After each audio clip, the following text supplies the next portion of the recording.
कनकपुर नाम के एक छोटे से गांव में एक बहुत ही सुंदर बाग था। लेकिन इस गांव का कोई भी व्यक्ति उस बाग में जाने से डरता था, क्योंकि उनका मानना था कि अक्सर बाग के उस पार वाली गुफा के अंदर से किसी जिन्न की आवाज आती है।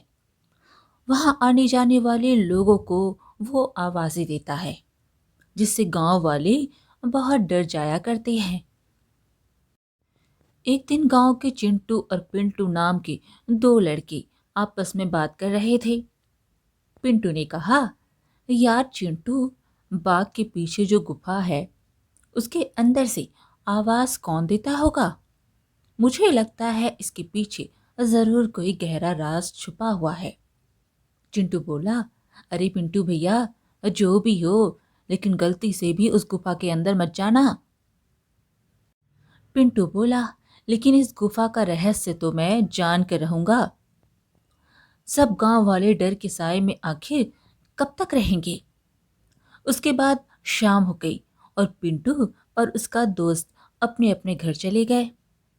अगले दिन सुबह सारे गांव में सन्नाटा था और पिंटू के घर के बाहर उसका शव रखा था। सब रो रहे थे। पिंटू के पिता ने रोते हुए कहा, शाम को घर से कह के निकला था कि आज एक रहस्य से पर्दा उठाने जा रहा हूं। मेरे बेटे की बहादुरी उसे ले डूबी। हे भगवान, मेरा बच्चा। वहां मौजूद लोगों में से एक आदमी ने कहा, हो ना हो ये उस गुफा वाले जिन्न ने किया है। उसी गांव में मनोहर नाम का एक व्यक्ति रहता था, जो एक व्यापारी था। उसकी दो बेटियां थीं, राधा और गौरी।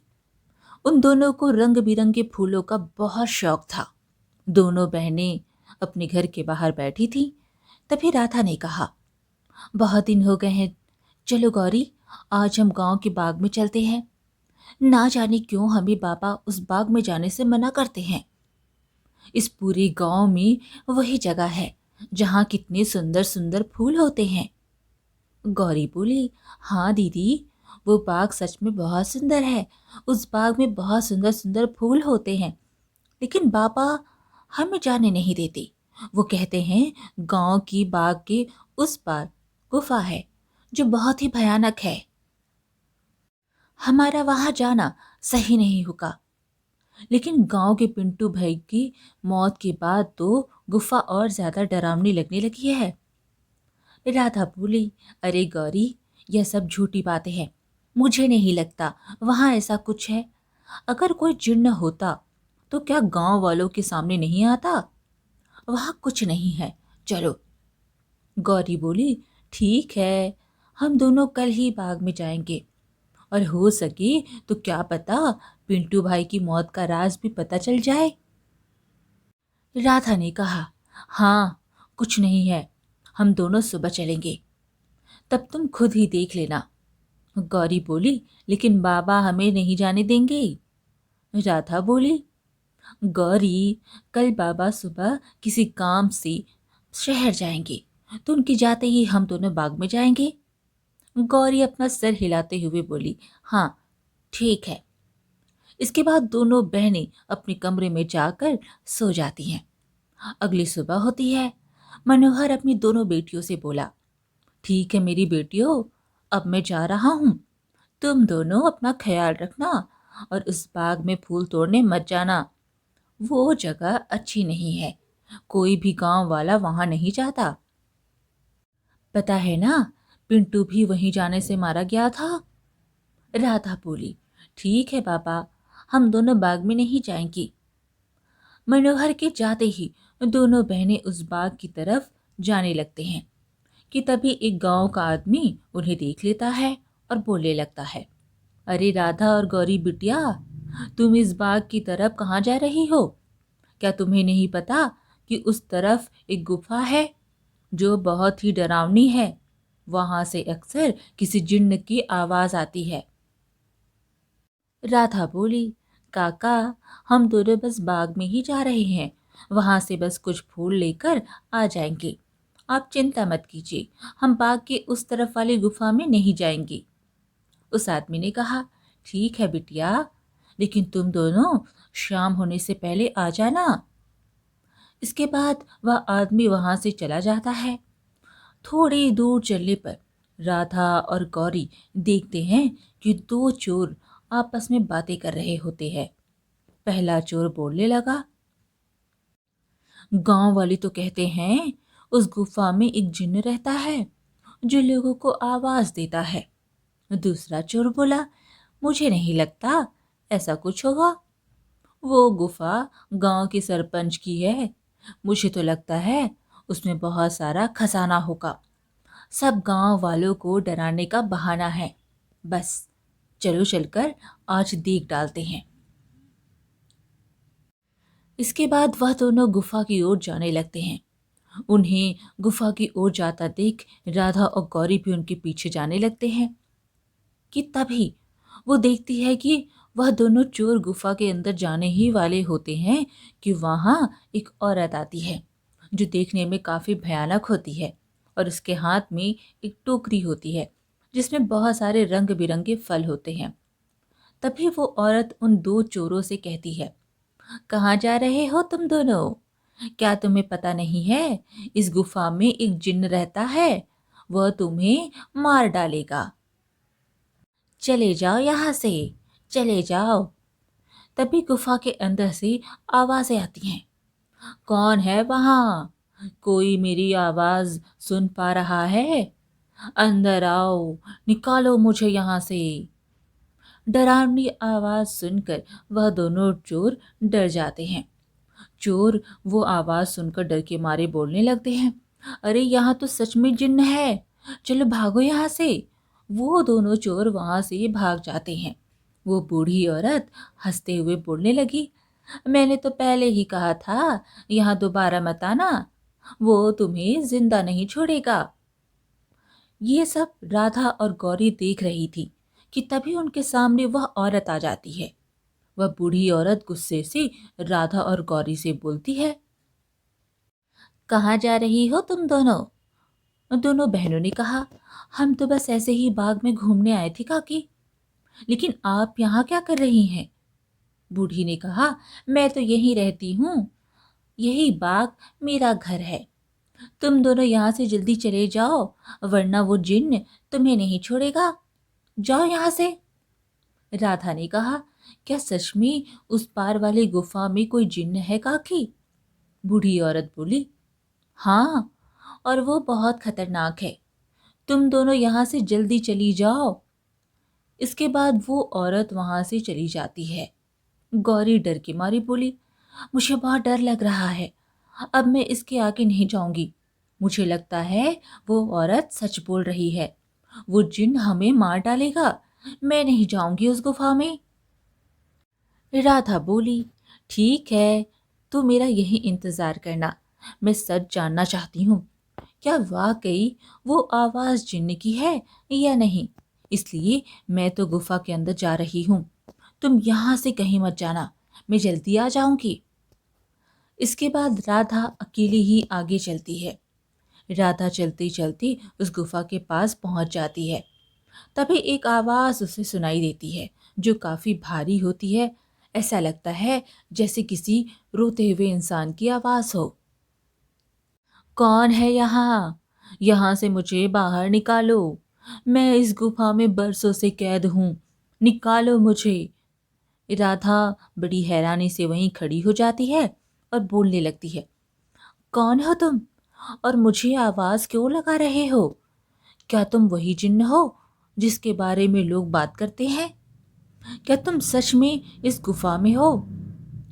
अंदर से फिर आवाज आई, हाँ, मैं जिन्न हूँ, मैं कई सालों से इसी गुफा में कैद हूँ, मेरी सहायता करो लड़की, मेरी बात मानो, मैं तुम्हें कोई नुकसान नहीं पहुंचाऊंगा, तुम मुझे इस गुफा से आजाद कर सकती हो। इसके बाद मैं यहाँ से हमेशा के लिए चला जाऊंगा, मेरी सहायता करो।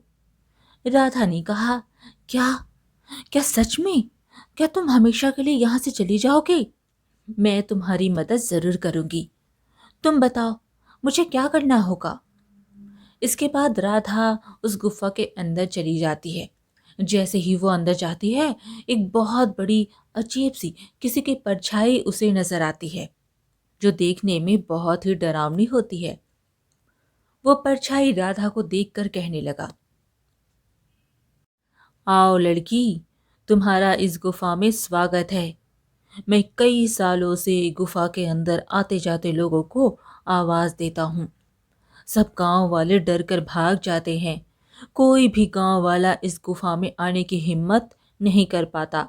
लेकिन तुम बहुत ही बहादुर लड़की हो, जो इस गुफा में अकेली चली आई हो। राधा थोड़ी डरते हुए बोली, क्या तुम जिन्न हो? लेकिन तुम मुझे दिखाई क्यों नहीं दे रहे हो? क्या तुम किसी को दिखाई नहीं दे सकते हो? जिन्न बोला, मैं जिन्न नहीं हूं लड़की, मैं उस जिन्न की परछाई हूं।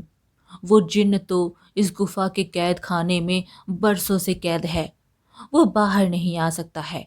मैं उसकी परछाई हूं। राधा ने कहा, परछाई? तुम मुझे ये बताओ कि वो जिन्न इस गुफा में कैद क्यों है? क्या जिन्न के इस गुफा में यहाँ आने का कोई मार्ग नहीं है? परछाई ने कहा, रास्ता है लड़की, और तुम उस रास्ते तक पहुंच सकती हो। लेकिन इसके लिए तुम्हें उस गुफा के तहखाने में जिन्न के पास जाना होगा। वही जिन्न तुम्हें उसकी मुक्ति का राज बताएगा। जिसके बाद राधा हाथ में जलती हुई एक आग की मशाल लेकर उस गुफा की ओर जाती है। जैसे ही राधा तहखाने के अंदर जाती है, तो उसे आग जलती हुई दिखाई देती है। जैसे ही वो उस आग के पास जाती है, तो राधा निडर होकर बोलती है, जिन्न, मैं यहाँ तुम्हारी मदद करने आई हूँ। क्या तुम मुझे सुन सकते हो?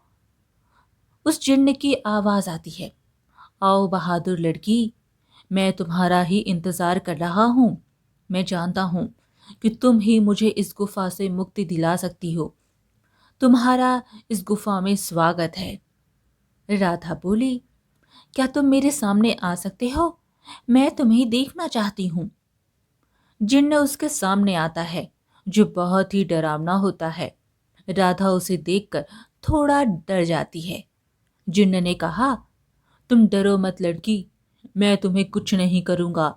मैं जानता हूं कि तुम मेरी मदद करने आई हो, लेकिन मेरी मदद करना इतना भी आसान नहीं है। तुम एक बार और सोच सकती हो। क्या तुम वाकई मेरी मदद करना चाहती हो? राधा बोली, लेकिन मैं तुम्हारी मदद कैसे कर सकती हूँ? और तुम यहाँ कैद कैसे हो? जिन्न ने कहा, बताता हूँ। बहुत साल पहले इस गुफा में एक औरत रहती थी। वह बहुत गरीब थी।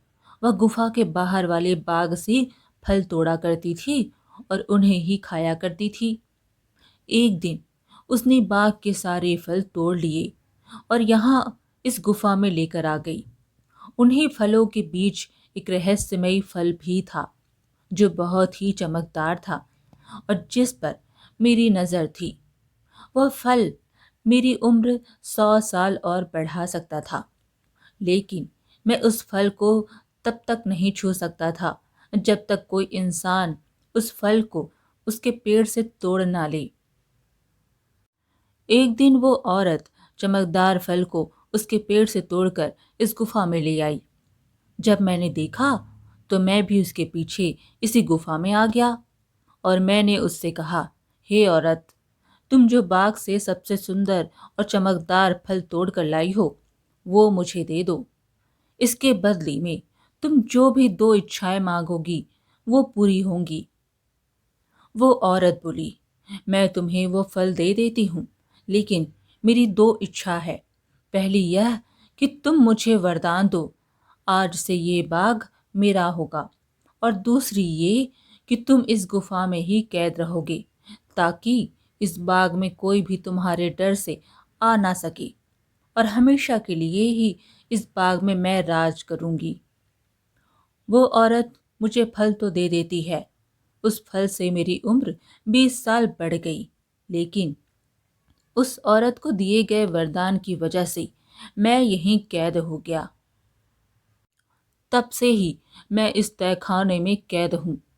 इससे पहले गांव के एक लड़के ने मुझे बचाने की हिम्मत दिखाई थी, लेकिन जैसे ही वो लड़का उस चमत्कारी फल को लेकर गुफा में आ रहा था, तभी उस औरत ने उसको मौत के घाट उतार दिया और सारे गांव में बात फैल गई कि मैंने उसको मारा है। राधा बोली, हाँ, वो लड़का हमारे गांव का पिंटू भैया थे। उसको उस बूढ़ी औरत ने मारा। मैं आपको यहाँ से आज़ाद ज़रूर करवाऊंगी, लेकिन मुझे तुम्हें यहाँ से आज़ाद करने के लिए करना क्या होगा? जिन्न बोला, वहां तुम्हें उस बाग में रहने वाली उसी औरत की झोपड़ी दिखेगी जिसके कारण मैं इस गुफा में कैद हूं। तुम्हें उसकी झोपड़ी में जाना होगा। वहां से तुम्हें सबसे सुंदर और चमकदार फल लाना होगा। मेरी मुक्ति का राज उसी फल में ही कैद है। ध्यान रखना बहादुर लड़की, उस औरत की झोपड़ी में कोई नहीं जा सकता है। जब वो सो रही होगी, तुम्हें तब ही जाना होगा और उसकी फलों की टोकरी में से सबसे चमकता फल लेकर आना होगा। उसी फल में तुम्हें मेरी मुक्ति का राज मिलेगा, लेकिन तुम्हें यह काम बड़ी होशियारी से करना होगा। अगर उस औरत को पता चल गया तो वह तुम्हें जिंदा नहीं छोड़ेगी। राधा ने कहा, ठीक है जिन्न, मैं तुम्हारे लिए वो चमकदार फल जरूर लेकर आऊंगी। जिन्न ने कहा, बहादुर लड़की, मैं तुम्हारा इंतजार करूंगा। फिर राधा गुफा से बाहर आ जाती है। राधा बाग में उस औरत की झोपड़ी देखती है। वो झोपड़ी की ओर बढ़ती है और इधर उधर देखती है। राधा देखती है कि उस झोपड़ी में कोई नहीं है। वो झोपड़ी के अंदर जाकर देखती है कि बहुत सारे फल उस औरत की झोपड़ी में रखे हैं। राधा सोचने लगती है, अरे, यहाँ तो कितने सारे फल है रखे हैं। तभी अचानक राधा देखती है कि वही औरत अपनी झोपड़ी की तरफ आ रही है और उसके हाथ में एक टोकरी होती है जिसमें बहुत सारे फल रखे होते हैं। झोपड़ी में वह अपनी टोकरी एक टेबल पर रख देती है और पास ही पड़ी चारपाई पर सो जाती है। राधा उसकी झोपड़ी में छुपी रहती है। जब बूढ़ी औरत सो जाती है तो राधा बाहर आती है और उन फलों की टोकरी में से सबसे चमकता फल देखती है। तभी उसे एक चमकता फल दिखाई दिया। राधा उसे उठा लेती है और खुद से बोलती है, लगता है यही वो चमकदार फल है जिसके बारे में वो जिन्न बात कर रहा था। राधा उस फल को लेकर धीरे से बाहर जाने को होती है, तभी उसके हाथ से लगकर एक टोकरी से फल गिर जाता है। बूढ़ी औरत उठ जाती है और बोलने लगती है, रुको लड़की, तुम मेरा ये जादुई फल लेकर कहाँ जा रही हो? मुझे मेरा फल वापस करो, वरना मैं तुम्हें यहाँ से नहीं जाने दूंगी। राधा थोड़ी घबरा जाती है और बोलने लगती है, मुझे ये फल ले जाने दो काकी। मैं इस फल को उस जिन्न को देकर उसे गुफा से आज़ाद कराना चाहती हूँ, ताकि सारे गांव वाले बिना डरे यहाँ आ सके। मुझे इस फल को ले जाने दो काकी। बूढ़ी औरत बोली, क्या कहा? लड़की, तुम मेरी कई सालों की मेहनत पर पानी फेर देना चाहती हो? उस जिन्न के रिहा होते ही सब गांव वाले मुझे इस बाग से निकाल देंगे। नहीं नहीं, मैं ऐसा नहीं होने दूंगी। मुझे चमकदार फल वापस करो। ये सुनकर राधा वहां से भागने लगती है। बूढ़ी औरत भी उसका पीछा करती है।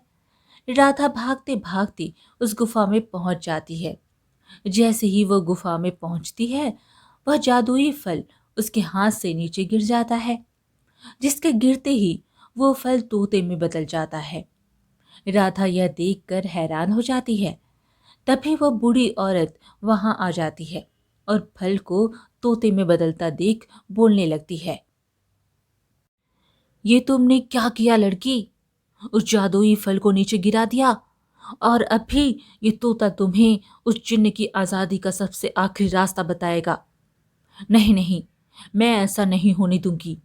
मैं तुम्हें मार डालूंगी। वो औरत राधा को जैसे ही अपने हाथों से मारने आगे बढ़ती है, वह औरत अचानक से आग में जलने लगती है, जिसे देख राधा चौंक जाती है। तभी उस जिन्न की परछाई की आवाज सुनाई देती है। डरो मत बहादुर लड़की, उस लालची औरत को इसके किए की सजा मिल चुकी है। अब तुम्हें अपनी मंजिल तक आखिरी पड़ाव पार करना है, जिसमें ये तोता तुम्हारी मदद करेगा। तभी अचानक से वो तोता उड़ने लगता है और गुफा में उसी तरफ भागने लगता है जहां वो जिन्न कैद था। राधा भी उसके पीछे पीछे चलने लगती है। वो तोता एक छोटी सी खिड़की के पास जा बैठता है जो काफी चमक रही थी। तभी तोता बोलता है, सुनो बहादुर लड़की, तुम्हें इस चमकदार खिड़की को खोलना होगा, जिसकी चाबी तुम्हें ढूंढनी होगी।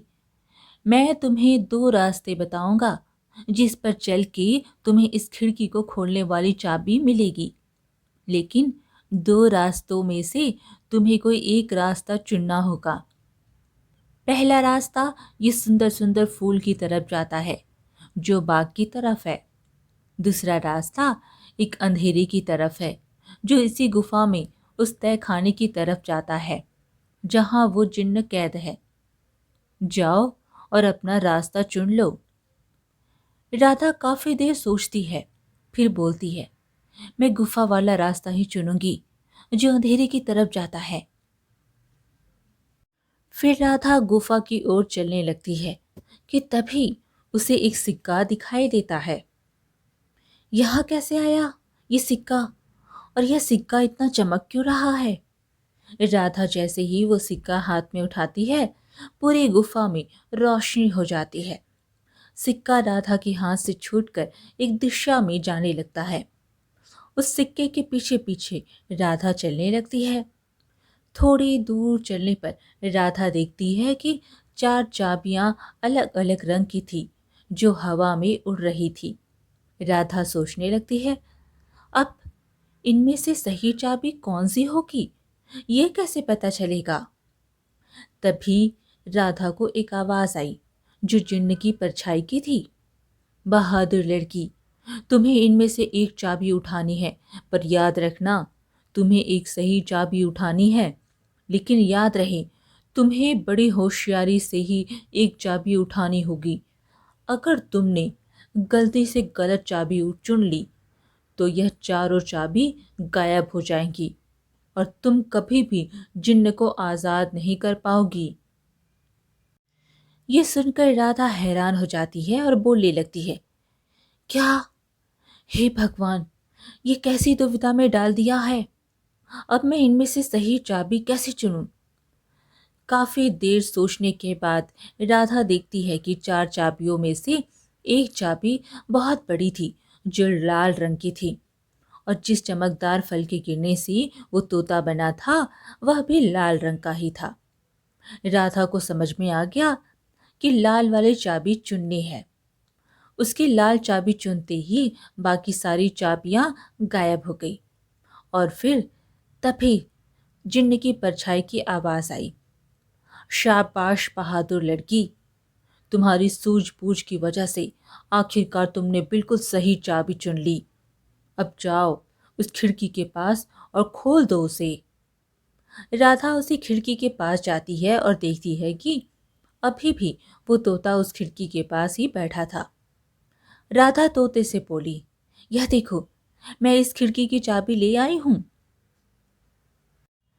तोता बोला, तुम वाकई बहुत बहादुर लड़की हो। अब तुम इस चाबी से इस खिड़की को खोल दो। राधा जैसे ही उस चाबी को खिड़की में लगाती है, खिड़की अचानक से खुल जाती है। राधा देखती है उस खिड़की के बाहर बहुत रोशनी थी, जिसके चारों तरफ बहुत सारे चमकदार फल चमक रहे थे और बहुत सारी तितलियां उनके पास मंडरा रही थी। वो तोता उस खिड़की में उड़ता हुआ चला जाता है और तोता खिड़की के बाहर जाते ही उस जिन्न में बदल जाता है जो कई सालों से गुफा में कैद था। उसके बाद जिन्न खिड़की के बाहर से राधा से बोलने लगता है, तुम्हारा बहुत बहुत धन्यवाद बहादुर लड़की, तुमने मुझे इस गुफा से आज़ाद कर दिया। तुम एक निडर और साहसी लड़की हो। तुम जो भी मांगोगी मैं वह तुम्हें दूंगा। बोलो, क्या इच्छा है तुम्हारी? राधा बोली, क्या सच में तुम गुफा में नहीं हो? अब सब गांव वाले यहाँ आ सकेंगे? मैं और मेरी बहन भी अब बाग में आ सकेंगे कभी भी? जिन्न ने कहा, हाँ बहादुर लड़की, अब किसी को भी डरने की कोई ज़रूरत नहीं है। अब मैं इस गुफा से बाहर आ गया हूँ अपनी दुनिया में। अब मैं किसी को आवाज़ें नहीं दूंगा। तुम जब चाहो यहाँ आ सकती हो। तुम्हारी ही वजह से मैं आज़ाद हो पाया हूँ। तुम मुझसे जो भी मांगोगी मैं तुम्हें वही दूंगा। बोलो, क्या इच्छा है तुम्हारी? राधा बोली, मुझे कुछ नहीं चाहिए, लेकिन अगर तुम मेरी इच्छा पूरी करना चाहते हो तो गुफा के सामने वाले बाग से मुझे बहुत प्यार है। इसमें रंग बिरंगी फूल मुझे बहुत पसंद है। मैं चाहती हूँ कि यह बाग हमेशा ऐसे ही खिला खिला रहे, इसके फूल कभी ना मुरझाए। जिन्न बोला, अच्छा बहादुर लड़की, मैं तुम्हारी यह इच्छा जरूर पूरी करूंगा। अब ये बाग हमेशा यूं ही रहेगा, कभी भी मुरझाएगा नहीं। तुम अब जब भी इस बाग के फूलों को देखोगी तो यह हमेशा खिले रहेंगे। अच्छा, अब मैं हमेशा के लिए यहाँ से जा रहा हूँ। जिन्न वहां से गायब हो जाता है और खिड़की बंद हो जाती है। राधा जब गुफा से बाहर निकलती है तब सब गांव वाले और राधा की बहन गौरी बाहर खड़े होते हैं। गांव वालों के साथ राधा के पिता मनोहर भी खड़े रहते हैं। उन्होंने जैसे राधा को देखा झट से गले लगा लिया और कहने लगे, मेरी बच्ची, तू आ गई वापस। उस जिन्न ने तुझे कुछ किया तो नहीं? आखिर क्यों गई थी तू उस गुफा के अंदर? अगर वो जिन्न तुझे मार डालता तो क्या करता मैं?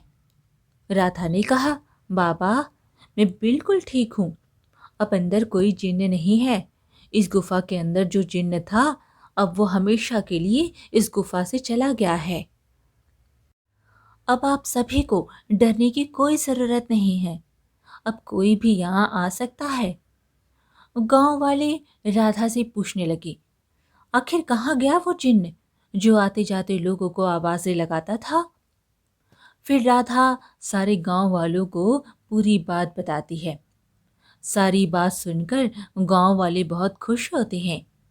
गांव के मुखिया ने कहा, तुम तो सचमुच में बहुत बहादुर और साहसी लड़की हो। तुम्हारी वजह से ही अब वो जिन्न इस गुफा से आज़ाद हो गया। अब हम गांव वालों को डरने की कोई ज़रूरत नहीं है।